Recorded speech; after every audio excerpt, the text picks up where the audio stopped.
Hello friends, garden and kitchen লাভার শেফালি চ্যানেলে সবাইকে স্বাগত জানাই। তো আমার একটা কেরালিয়ান নারকেল গাছ রয়েছে, যেটা 4+ বয়স, তার মানে 4 বছরের একটু বেশি হয়ে গেছে। তো সেই গাছটাতে কি পরিচর্যা করলে প্রচুর পরিমাণে ফুল ফল পাবো, সেটাই আপনাদের সাথে আলোচনা করছি। এই নারকেল গাছে বছরে 2বার খাবার দেওয়া জরুরি, বর্ষার আগে এবং বর্ষার পরে। তো এর আগেও আমি শর্টস ভিডিও মাধ্যমে আপনাদের সাথে আলোচনা করেছি কি কি খাবার দিলে গাছের গ্রোথ ভালো হবে। তো গাছের গ্রোথ মোটামুটি আমার ভালোই আছে, কিন্তু যেহেতু ছোট্ট জায়গার মধ্যে প্রচুর পরিমাণে বিভিন্ন রকম গাছ রয়েছে, তাই গাছটাতে এখনও ফুল আসেনি, না হলে চলেই আসতো। যেহেতু গাছটা পশ্চিম দিকে রয়েছে, রোদ কম লাগে আর প্রচুর ফল গাছ রয়েছে এই ছোট্ট জায়গার মধ্যে, তাই কলা গাছটাকে কেটে দিলাম।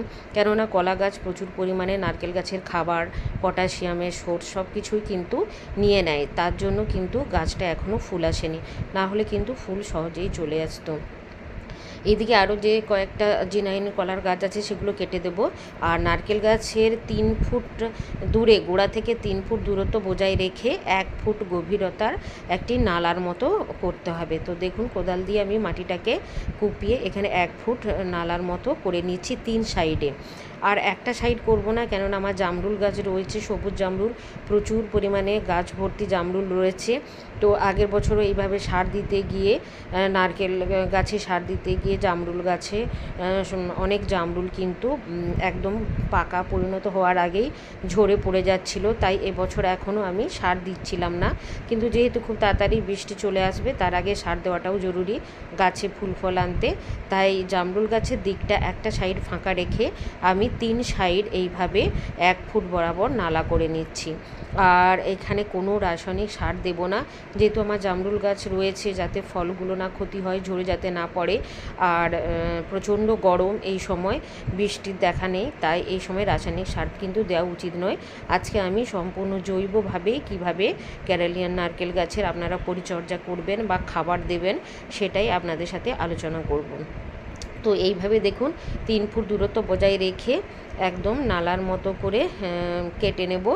আর মাটিগুলো দেখতে পাচ্ছেন বেশ ময়েস্ট ভাব আছে, নারকেল গাছের গোড়ার ময়েস্ট ভাব সবসময় বজায় রাখতে হবে। এই দেখুন এখানে কি কি সার নিয়ে নিয়েছি।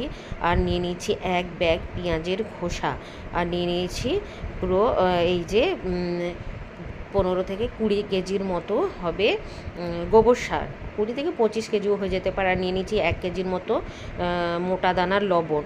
আর এখানে আছে 500 গ্রামের মতো ম্যাগনেসিয়াম সালফেট, 100 গ্রাম জিঙ্ক সালফেট এবং বোরন 50 গ্রাম। আর সর্ষের খোল নিয়েছি অল্প, কাছাকাছি 500-র মতো নিয়েছি। আর এখানে নিম খোল নিয়েছি 300-400-র মতো হবে নিম খোল, বাড়িতে যতটা ছিল। আর তার সাথে কিন্তু নিয়ে নিয়েছি ডিমের খোসা, চায়ের পাতা শুকনো করে রাখা ছিল, কেননা যেহেতু প্রচুর পরিমাণে নাইট্রোজেন এবং ফসফরাস, পটাশিয়াম সবেরই দরকার। এই সময় আমি নাইট্রোজেন বা সুপার ফসফেট বা মিউরো পটাশ এগুলো দিচ্ছি না প্রচণ্ড গরমের জন্য। আর জামরুল গাছে প্রচুর ফলও রয়েছে, তাই অর্গানিকভাবে এই শস্যগুলো পূরণ করার চেষ্টা করছি।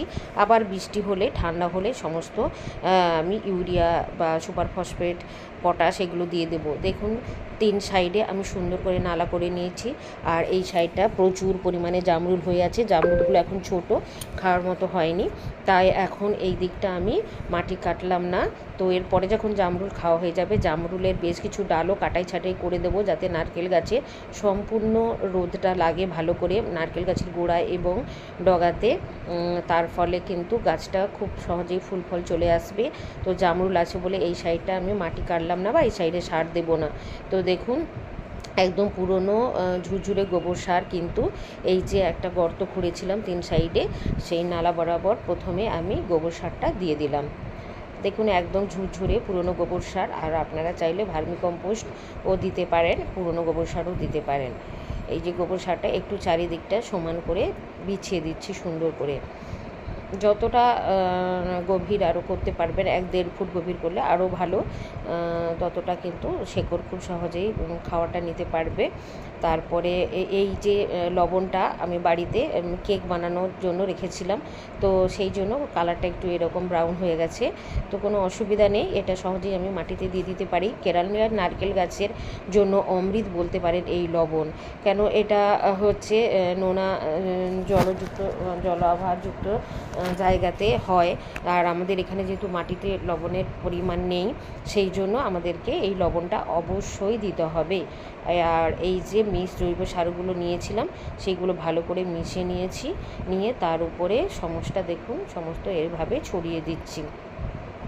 এরপর আবার কিন্তু আমি বর্ষার পর আপনাদেরকে দেখাবো, বা বর্ষাটা শুরু হয়ে গেলে, একটু ঠান্ডা হয়ে গেলে কিছুটা muriate of potash, super phosphate এবং অল্প পরিমাণে ইউরিয়া এর উপরে দিয়ে দেবো। কেননা নারকেল গাছে এই সময় কিন্তু প্রচুর পরিমাণে খাবারের দরকার, প্রচুর এনার্জি দরকার, তবেই কিন্তু ফুল ফল আসতে সাহায্য করবে। তার উপরে দিয়ে দিচ্ছি পেঁয়াজের খোসা। তো আমি তো আমার বাগানের সমস্ত জায়গায় দেখতে পান আপনারা পেঁয়াজের খোসা এইভাবে মালচিং করে দিই। এটা মালচিংয়েরও কাজ করে এবং মাটিতে ফসফরাস এবং পটাশিয়ামের যোগানও দেয়। সেই জন্য দেখুন পুরো অর্গানিকভাবে নাইট্রোজেন, ফসফরাস এবং পটাশিয়াম সব কিছুরই ব্যবস্থা কিন্তু আমি করে দিলাম। এরপর দিয়ে দেবো এখানে উপযুক্ত পরিমাণে জল দিয়ে মাটিটাকে সুন্দর করে এই সারগুলো ওপরে চেপে দেবো, অর্থাৎ সারগুলো মাটির তলায় যাতে চলে যেতে পারে বা যাতে না নষ্ট হয়, উড়ে চলে যায়, সেই রকমই ব্যবস্থা কিন্তু করতে হবে। তো চলুন, প্রথমে এখানে জল দিয়ে দেওয়া হচ্ছে। ভালো করে 3 সাইডেই কিন্তু জল দিয়ে দিতে হবে। সবসময় খেয়াল রাখতে হবে মাটিটা যেন মোয়াশি ভাব বজায় থাকে, অতিরিক্ত জলও যাতে না জমে থাকে, আর মাটিটা যাতে শুকনোও না হয়ে যায় সেটা কিন্তু অবশ্যই খেয়াল রাখতে হবে। তো জল দিয়ে দেওয়া হলো। এরপর মাটিগুলোকে আমি সুন্দর করে এর উপরে, সারগুলোর উপরে চাপিয়ে দিচ্ছি। দেখুন মাটিগুলোকে চেপে দিয়েছি, সারগুলো পুরো ঢেকে দিয়েছি। এরপর গাছের গোড়ায় বেশ কিছু কলা গাছটা যেটা কেটেছিলাম আর কিছু পাতা কেটে মালচিং করে দিয়েছি। এর ফলে এটা জৈব সারও হিসাবে কাজে দেবে এবং মাটিটা ময়েস্ট ভাব থাকবে, মাটির জলটা কিন্তু সহজেই উড়ে যেতে পারবে না, আর গাছটাও কিন্তু প্রচুর পরিমাণে পটাশিয়াম সারও পেয়ে যাবে কলা গাছে ডালপালা পাতা থেকে। তো এইভাবে পরিচর্যা করুন, দেখবেন খুব সহজেই আপনারাও কিন্তু কেরালিয়ান নারকেল গাছে প্রচুর পরিমাণে ফুল এবং ফল পেয়ে যাবেন। তো আমার ভিডিওটা কেমন লাগলো অবশ্যই কমেন্ট করে জানাবেন এবং আমার চ্যানেলটি সাবস্ক্রাইব করে পাশে থাকবেন। আজকের মতো টাটা।